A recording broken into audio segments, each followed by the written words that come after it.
उस सजल का टॉपिक छेड़ ही नहीं रही, मेरा तो वास्ता ही नहीं, मैं तो बच्चे की बात कर रही हूँ, अहमद शाह के बारे में। दरअसल ये है कि वो अपने आप को उठा नहीं सकता, वो मुझे उठाने आ गया। वाह, चूचे बेचने वाली कौम भी लोगों को उठा, ये नहीं समझ आ रहा।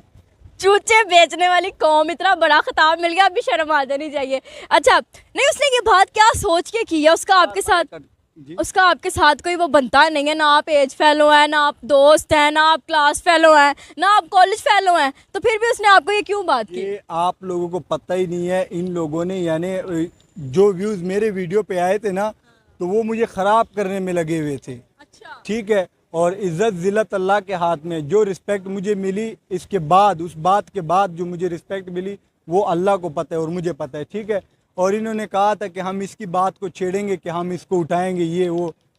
ये कहता कुछ है, करता कुछ है। यार क्या हो गया आप लोग को? अपना काम करो, खुश रहो। मैं तो आप लोग को छेड़ना ही नहीं चाहता मैं था। तो आप लोगों का मुंह ही नहीं लगाना चाहता था। बस आप लोगों ने मुझे छेड़ा।